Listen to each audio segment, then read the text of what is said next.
Now it's time to fill the DX-160 form. The DX-160 form is the visa application form. So the first thing we are going to do is to type DX-160 into Google. So we can say DX-160 application, and then we can enter, and then here we can go with the first link. So once we click on this, we come to a page that looks like this. On this page, there are two things that we can do. We can start a new application if this is our first time, or we can also retrieve an application if we've already started the application but we haven't finished it. We are going to start a new application. Now we have to choose the country that will be having our visa interview. So I can go with Accra, Ghana, and then I can enter the code below, and then I can start a new application. So I can click on this. Now here it is important to copy this and then save it somewhere, or you can also print this and then save it on your computer, because this is an extremely important document. You need this code to be able to book an appointment. So we can save it on the computer. Then we have to agree, and then we have to choose a security question and then answer it. It is always important to make sure you choose something that is simple that you can easily remember. So I can go with, in what city or town was your first job? And then I can say Cape, and then I can continue. We begin with the personal information. We have the 1 and the 2. So the surname I can go with Guides, and then the given names I can go with Shy. Full name in native alphabet. So here we can just go with does not apply. And then the next question is, have you ever used other names, including made in religious, professional, or alias? So you can go with no. If you have to fill those details out. And here, do you have a telecode that represents your name? You can just go with no. Choose your sex, so male. Marital status, single. And then date of birth, I always like to make it simple. Then the city, I can say Cape Coast. In Ghana, there is no state or province, so we can go with does not apply, and then we can choose a country as Ghana, and then we can save it just so that we always know where we are. So we can continue application, then now we can go to next. So here we can have Ghana, which is our country of origin. Here, do you hold or have you held any nationality other than the one indicated above on nationality? So no, Ghana is the only country. Here, are you a permanent resident of a country or region other than your country or region of origin, into brackets nationality indicated above? So no. So the next thing is national identification number. If your country has given you one, then you have to enter it. If not, you can just go with does not apply. US social security number. If you've not been to the US before, you don't have it, so you can just go with does not apply. US taxpayer ID number, you don't have it, so you can just go with does not apply, and then you can save it. And then so you are going to experience this a lot. Session timeout is going to time out a lot of times.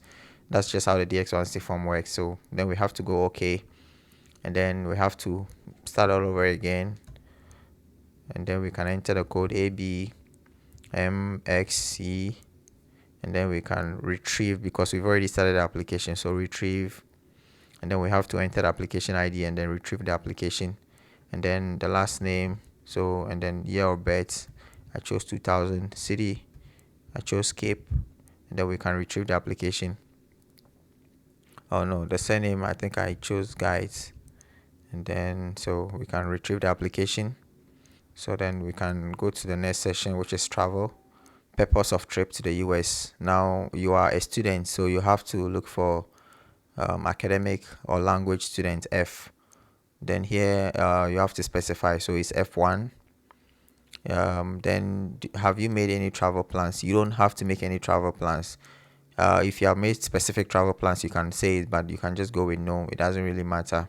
Now, if your visa interview date is very close to your program start date, then you can go with yes, and then you can provide some information. Here, intended date of arrival, you can look on your I-20 and then look at the program start date, and then you can choose maybe 2 weeks before your program start date. On the I-20, you're going to see your program start and end dates, so then you can calculate how many years or how many months and all of that. So we can go with 2 years. And then the address where I'll be staying. So here, assuming I don't know anyone in the US, I am going to put the address on the I-20. Then the entity paying for the trip. This one has to do with who is taking care of most of your cost of attendance. If you have a scholarship from the school, you can go with the self, which means you are taking care of your flights and few other things. If your family is sponsoring you, then you have to go with other person. If your employer is sponsoring you, you have to go with the employer. But let's go with other person, assuming my uncle or my father is sponsoring me. Here you have to provide information about the person. If you don't know the email, you can put does not apply. Then relationship to you, if it's your parents. So let's say if it's your uncle, that would be other relative, friend. I don't recommend using your friend as your sponsor. It doesn't help. You can go with other relative, you can go with parents. So let's say parents. And then, is the address of the party paying for your trip the same as your home or mailing address? Ideally, it should be yes. If you go with no, you have to enter the person's address. But if it's the same thing, then you don't have to enter the person's address. Now, the next section is travel companions information. So here, if you are going with other people, let's say your family, your wife, your children, and all of that. So are there other persons traveling with you? You can go with yes, and then enter their information. Are you traveling as part of a group or organization? So no. So then the person you are traveling with, so you can provide their names. So let's say relationship. So let's say spouse. Okay, and then we can save it. Then we can continue the application. Then previous US travel. So if you have been to the US before, you have to provide that information. So have you ever been to the US before? So let's say it's no. If you have been to the US before, you filled this before, so you know how it works. So I don't have to go with yes. Have you ever been issued a US visa? So we can go with no. The next question is, have you ever been refused a US visa or been refused admission to the United States, or withdrawn your application for admission at the port of entry? Now, let me go with yes, just so that I can help you out with, in case, you've been denied before and you're going again. So let's say yes. Then here you have to explain why you were denied, and I'm going to provide you with the information. If you've been denied before, the visa officer is going to look at this thing very quickly before he or she even asks you a question. So it is very important you provide explanations to what has changed since your last interview. This will give you a better chance for your visa to be approved. Here, a good answer can be, on July 14, 2024, I was denied under Section 214B. In my previous interview, I did not have any scholarship, but currently I have a graduate teaching assistantship, as the school recognizes the contributions that I can make to teaching and research in the economics department. It is important to add what has changed since your last interview so that the visa officer doesn't have to ask you this question specifically. Once the visa officer looks at your DX-160 form, they are going to see this, and this will give you a better chance of getting your visa approved. That's why I always tell students to fill it out. So the next question is, has anyone ever filed an immigration petition on your behalf with the U.S. Citizenship and Immigration Services? So it's no. So this is about if a family member in the U.S. has tried to bring you to the U.S. So yeah, generally no. So we can go to next. Here we have to fill our home address. So I can say, so country, you can say Ghana. So the next question is your mailing address the same as your home address? If they are the same, you can go with yes. If not, you would have to enter your mailing address. Generally, it should be the same. So primary phone number, you can have this, and then we don't have secondary phone number, we don't have work phone number. So the next question is, have you used any other phone numbers in the last 5 years? If yes, you have to go with yes and then enter it. If not, you can go with no. And then email address, we can go with Shy Guys. The next question, have you used any other email addresses in the last 5 years? If yes, you have to enter them. If not, you can go with no. Then social media presence, if you have, everybody has, so there's nothing wrong with entering them. Then I have to enter my Instagram name, so let's say Shy Guys. Right, if there are other social media sites, you have to go with another and then enter them. So let's just do another one. Let me say YouTube or TikTok. So YouTube, and then Shy Guys. Make sure you follow my social media pages, these ones. So do you wish to provide information about your presence on any other websites or applications you have used within the last 5 years to create or share content? So we can just go with no, and then you can go to passports. So this one has to do with information about your passport. So usually the passport is regular. Then you have to enter the passport number. So I don't remember, let me just put anything. And then the passport book number, here you can just go with does not apply. There is always information here if you want to read it. So the city where it was issued, so Accra. States, there is no state. So country, Ghana. Issuance dates. So the next thing is, have you ever lost a passport or had one stolen? So no. If yes, you have to give the details, and you should have police reports and all of these things. Then we can US contacts. They are saying that your US point of contact can be any individual in the US who knows you and can verify, if necessary, your identity. If you do not personally know anyone in the US, you may enter the name of the store or company or organization you plan to visit during your trip. Here, if we don't have any specific name, we can go with do not know. If we have, we can go with the person's name. So we can check the name of the DSO, which is the designated school official. The name is on the I-20, so we can check that. And then the organization is the name of the school. So let's say Northern Illinois University. And then the relationship to me, I can say school official. Okay. Then I need to enter the address, and this address is also on your I-20. So I can say 406. And then we don't have the phone number, so you can just skip it. We don't have the email, so you can just say does not apply. And then let's save it and see. So the phone number is required, so we don't have the phone number. So what we can do is quickly go to Google, and then so we can just say google.com and then enter Northern Law University, right? Phone number. Let me just phone number. This doesn't really matter so much, so I can copy this number here, and then I can put it into the phone number. Okay, so let me get rid of the dashes, so I can save it here. Then the next thing is the family information. So your father's name, if you don't know, so I mean, let's just put just anything. Let's put Ken. If you don't know, you can just go with do not know. Like if you don't know your father, the date of birth. If you know, you can put it. If you don't know, you can go with do not know. Is your father in the US? So no. Then you have to do the same for your mother. So do you have any immediate relatives, including parents, in the US?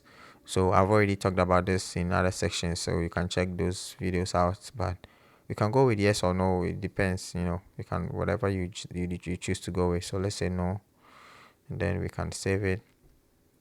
Okay, well, there's something that we've not done. So do you have, okay, so after no, then there is another question. Do you have any other relatives in the US? So uncles and aunties and all of that. So you have to be honest here. It doesn't really matter. So we can just go to, so we can go with no, and then work. So this section is about your job and education. So let's say the industry I work in is education. And then I have to provide information about my present employer, so I can say University of Cape Coast. And then the state's province does not apply. Zip code, we can put 00233. Phone number, I don't know if it's required, but we can just put something, and you can always get this phone number online. So the country is Ghana. My monthly income, you can put whatever you earn. So national service, I don't remember how much they earn now. Let's say 800 cedis. This is in local currency because, so you can see here monthly income in local currency. Then I can briefly describe what I do. So we can provide a brief summary of what we do. The visa officer doesn't have a lot of time to read so many things, so make it as brief as possible. So you can say I currently work as a teaching assistant where I teach undergraduate courses in economics. I proctor and grade exam. I also assist students with their research work. This is enough. So we can go next. Were you previously employed? So if you were previously employed, you can go with yes. If not, there's nothing wrong.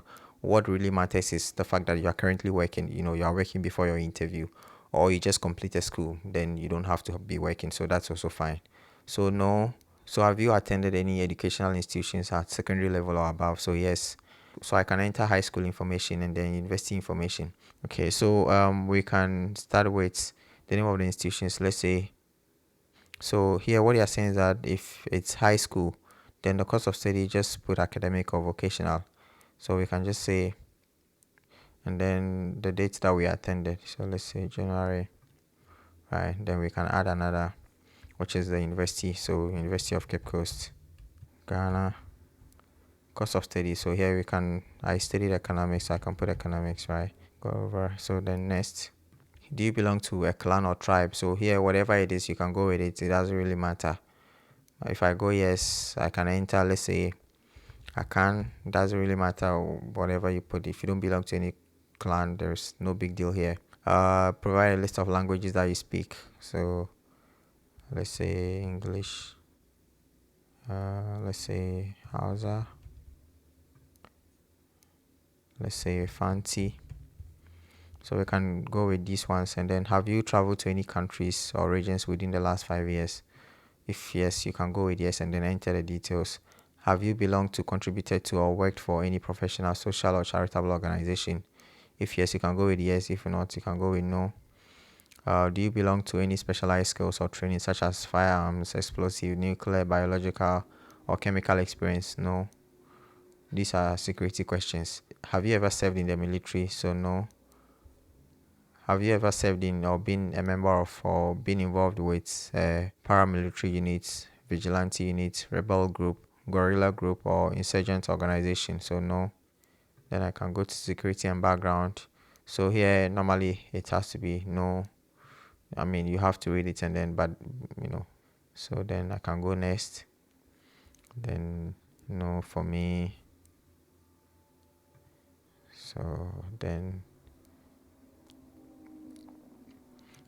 next.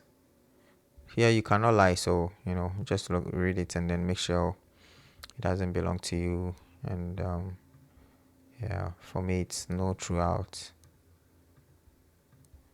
So next. Have you ever sought to obtain or assisted us to obtain a visa? No. Have you ever been removed or deported from any country? No. Then next. So, have you ever withheld custody of a U.S. citizen child outside of the U.S.? So, all of these things, no. And then we can keep going. So then we can have so additional point of contact. So they are saying that you have indicated that you'll be studying in some capacity while in the US. List at least 2 contacts in your country of residence who can verify the information that you have provided on this application. Do not list immediate family members or other relatives. Postal box numbers are unacceptable. So here it just more like friends, people does not apply. 00233. Let's say Ghana. Let's say Stamford Bridge. And then Cape Coast, then states. So the next thing is a service information. This is a service ID and it's on the I-20. Then the name of the school, the program you're coming to study, which is also on the I-20. Then the address of the school, which is also on the I-20, the city, the states, and then the postal code. So then we can go to photo. Then here we have to upload a photograph. So then the photograph, let's go to upload a photograph. Then we have to choose a photograph. So I have uploaded a photo. So let's continue. So what that means is that I need to go for the interview with a passport photograph. So then let's review it. This is everything that we have entered. Okay, well, this is the first page, and then we have the next page, and then we have the next page, and then we have the next page, and then we have the next page. So we have all the information that we need. Now this is the location of our visa interview. So then we can sign and submit. So then we have to check this. Did anyone assist you in filling out this application? No. Then we have to sign. So here the passport number and then the code that we see, UZCXKY. Then we can sign and submit. So here we can go next. So this is our confirmation page. We need to print this, and then we need to save it on the computer because we need it for the appointment. So we save it, and then we need to print the application. This is extremely important. So this is everything that we have filled out. We need to print this. I've had a lot of students telling me they forgot what they put in the application and all of that, but with this we don't have to remember anything. Print it so we can still have everything. Then we can save it, and then you can save it. Now remember that once you submit your DS-160 form, you cannot change it. So it's very important to know this before you submit it. You cannot change it.